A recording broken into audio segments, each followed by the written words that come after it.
알게 모르게 봄이 어느덧 옆에 왔네요. 3월 마지막 주 포커스잇입니다. 첫 소식입니다. 삼성전자와 LG전자의 TV 스펙 경쟁이 갈수록 치열한데요. 작년부터 국제표준과 헷갈릴 수 있는 자체 규격을 만들어 숫자 부풀리기 경쟁을 하고 있다고 합니다. 이상훈 기자가 취재했습니다. 삼성전자와 LG전자의 디지털 TV가 과열 경쟁 끝에 소비자들이 혼동할 수 있는 과장된 스펙을 표기하고 있는 것으로 확인됐습니다. 두 회사의 최신 디지털 TV 상세 스펙을 보면 CMR 혹은 MCI라는 것이 보입니다. 그리고 그 뒤에는 헤르츠라는 단위가 붙어 있습니다. 우리가 광고에서 흔히 보는 헤르츠와 차이가 있습니다. 일반적으로 헤르츠는 TV에서 화면 재생 빈도를 의미합니다. 방송국이 송출하는 TV 화면은 60Hz입니다. 즉, 1초에 60장의 영상을 연속적으로 내보내는 것을 뜻합니다. 하지만 움직임이 빠른 스포츠나 게임 화면 등에서는 다음 화면이 나온 후에도 이전 화면이 없어지지 않고 남아있는 잔상 효과가 생깁니다. 따라서 TV 제조사들은 자체 기술을 통해 그보다 2배, 4배가량 화면을 인위적으로 만들어 정상적으로 송출된 영상 사이에 끼워 넣음으로써 잔상을 제거하고 있습니다.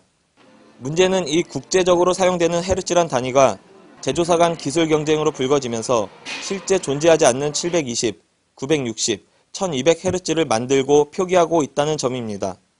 LG든 삼성이든 자사에서 나오는 헤르츠 수치가 있거든요. 이거는 공식적으로 세계적으로 MCI 1200Hz입니다 라고 하면은 다른 회사나 그런 데서 몰라요. 이게 어느 정도의 자사에서 만든 기준이기 때문에 크게 의미는 없어요. 외국 온라인에서 판매하는 삼성전자 TV 제품의 경우에는 240Hz로 표기하고 있습니다. 상세 스펙에 CMR이라는 내용은 나오지만 거기에는 헤르츠가 붙어 있지 않습니다. LG전자의 MCI라는 것은 아예 설명 문구를 찾아볼 수 없습니다. 표준 방식이 아니기 때문에, 표준 규격이 아니기 때문에 국가별로 그런 표기에 대한 그런 기준이 다르기 때문에 이걸 허용하는 국가들이 있고 허용하지 않는 국가들이 있는 겁니다. 이게 헬스 쓰게 되면 기존에 이제 패널 속도가 헬스 나타나잖아요.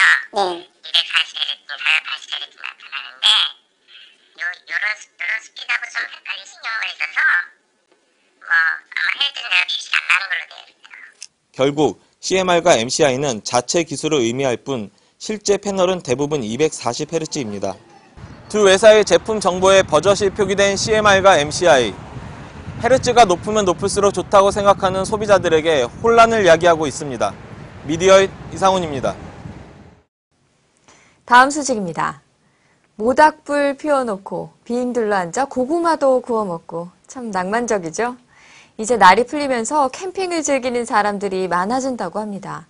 그런데 좀 이름 있다 하는 캠핑용품 가격들을 보면 그런 낭만이 확 깨질 수도 있습니다. 초캠 한만혁 PD입니다. 본격적인 캠핑 시즌이 돌아왔습니다. 올해는 학생들의 주 5일 수업까지 시행되면서 캠핑 인구는 100만 명을 넘어설 것이라는 예측이 나오고 있습니다. 하지만 관련 업체의 높은 가격 정책 탓에 캠핑 준비하기가 만만치 않습니다. 이것저것 살 것도 많고 제품 가격도 비쌉니다. 실제로 캠핑에서 가장 중요한 텐트의 경우 300만 원에 육박하는 외산 제품도 있는데요. 이들 제품은 원자재 가격 상승 등을 이유로 매년 가격이 오르고 있는 추세입니다.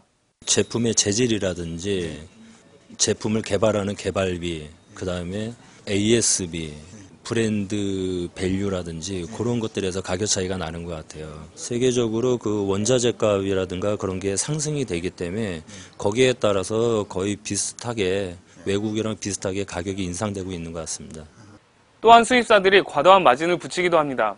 그래서 상대적으로 가격이 낮은 병행 수입품이 들어오면 다시 가격을 낮추는 경우도 있습니다. 초창기에는 그 가격 차이가 많이 난 게 사실입니다. 그래서 그 병행 수입이라든가 그런 것들이 있었는데요. 지금 같은 경우는 그 통관비라든지 국내 AS 비용이라든지 그 정도 선에서 가격이 지금 책정되고 있기 때문에 일부 국내 제조사의 경우 외산 제품처럼 높은 가격을 책정해 가격 상승을 부추기기도 합니다. 하지만 전문가에 따르면 큰 비용을 들이지 않고도 캠핑을 즐길 수 있다고 합니다. 일단은 처음에 캠핑을 시작하실 때는 이 캠핑이 나한테 맞는지 안 맞는지 알아야 되기 때문에 주변의 지인들이 하는 방문 모드를 통해서 캠핑이 어떤 건지를 한번 체험을 해 보시고요. 그 그 다음에 내가 캠핑을 해야겠다 생각이 드시면은 그 업체에서 하는 그런 무료 체험 행사들이 있습니다. 그래서 그런 걸 통해서 일단 체험을 해보시고 내가 이제 캠핑을 한번 해보겠다 생각이 확실하게 드시면은 그때는 내가 1년에 5회 미만 정도 하실 경우에는 대여를 통해서 캠핑을 하시면 되고요. 내가 6회 이상 한 달에 한 번 정도는 계속 캠핑을 갈 계획이다. 그럴 때는 장비를 구매하시면 됩니다. 장비를 구매하실 때는요. 처음부터 모든 장비를 다 한꺼번에 구매하지 마시고요. 일단은 내가 사계절 캠핑을 할 건지 아니면은 봄, 여름, 가을만 할 건지 정하시고요. 가족이 아이들과 함께 다 갈 건지 아니면 부부만 할 건지 그런 계획에 따라서 장비 구매하는 게 많이 달라집니다.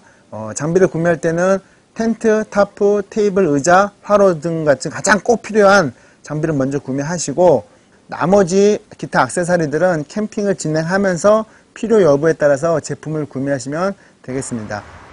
캠핑 인구가 늘어나면서 시장도 커지고 있지만 관련 제품의 높은 가격 정책은 커다란 짐으로 느껴집니다. 자연을 벗삼아 휴식을 취하는 것인 만큼 무조건 고가의 장비보다는 꼭 필요한 것만 실속 있게 구입하는 지혜가 필요합니다. 미디어잇 한만영입니다. 아무래도 봄은 여자의 계절이라는데 그래서인지 저도 좀 봄을 타나 봅니다. 졸려요. 그런데 자동차도 봄을 탄다고 하는데요. 어찌 된 영문일까요? 베테랑 운전자 김여사 아닙니다. 바로 황희영 리포터가 알려드립니다. 겨우내 내렸던 눈과 매서운 추위는 사람뿐 아니라 자동차도 지치게 합니다. 그만큼 봄철 차량 관리는 자동차 수명과도 연결되는 중요한 부분인데요. 이런 사실을 아는 운전자는 그리 많지 않습니다. 봄철 차량 관리를 할 때 가장 중요한 것이 세차입니다. 차체에 묻은 염화칼슘을 씻어내야 하기 때문인데요. 염화칼슘은 눈을 녹이고 도로가 어는 것을 막아주지만 차체 부식을 촉진하는 작용을 합니다. 손세차장이나 셀프 세차장에서 고압호스로 차량 밑부분과 바퀴 주변을 꼼꼼하게 씻어냅니다. 세차 후에는 광택이나 코팅 작업을 해주는 게 좋습니다. 밤낮의 일교차가 심한 봄철 날씨로부터 외부 도장을 보호할 수 있습니다. 다음으로 엔진 오일을 교체합니다. 겨울엔 급격한 온도 변화 탓에 점도가 많이 떨어집니다.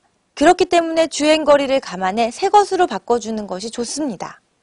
이때 브레이크나 파워 스티어링, 그리고 자동 변속기 오일도 함께 점검해주면 좋습니다. 겨울에는 거의 쓰지 않았던 에어컨도 체크합니다. 찬바람이 나오지 않으면 에어컨 벨트를 교환하고 에어컨 가스 누출 여부를 검사합니다.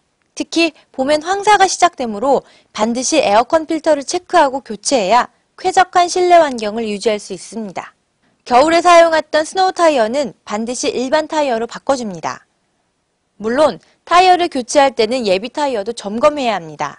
스노우 체인이나 겨울용 장비는 트렁크에 두지 말고 별도의 공간에 보관하면 불필요한 연료 소모를 줄일 수 있습니다.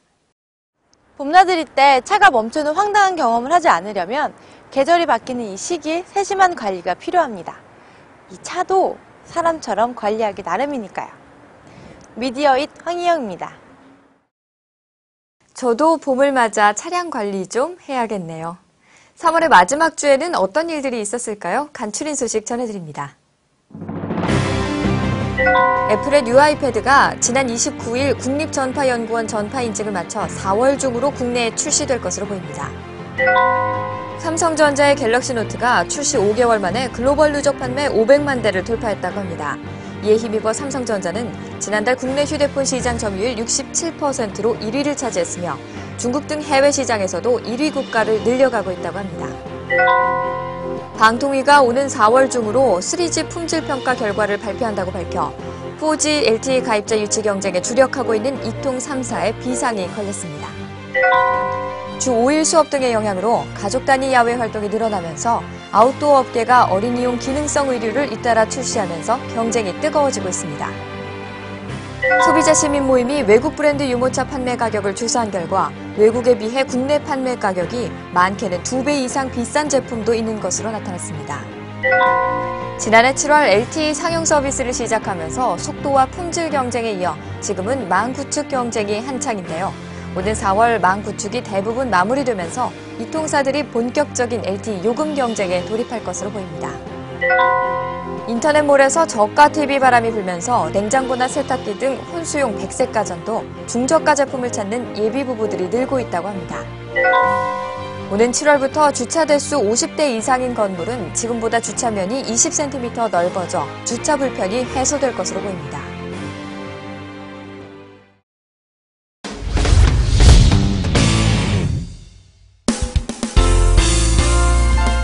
소니코리아는 DSLT 카메라를 공개했습니다.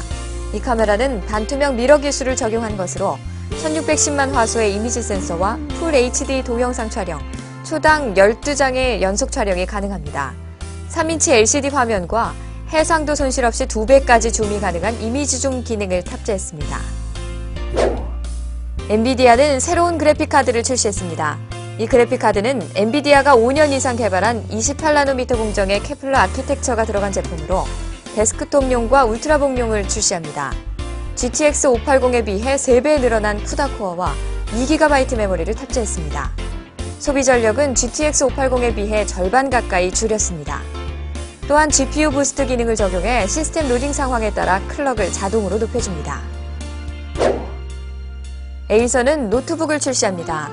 이 제품은 AMD 쿼드코어 프로세서를 탑재했으며 라데온 듀얼 그래픽 카드로 멀티태스킹을 강화했습니다.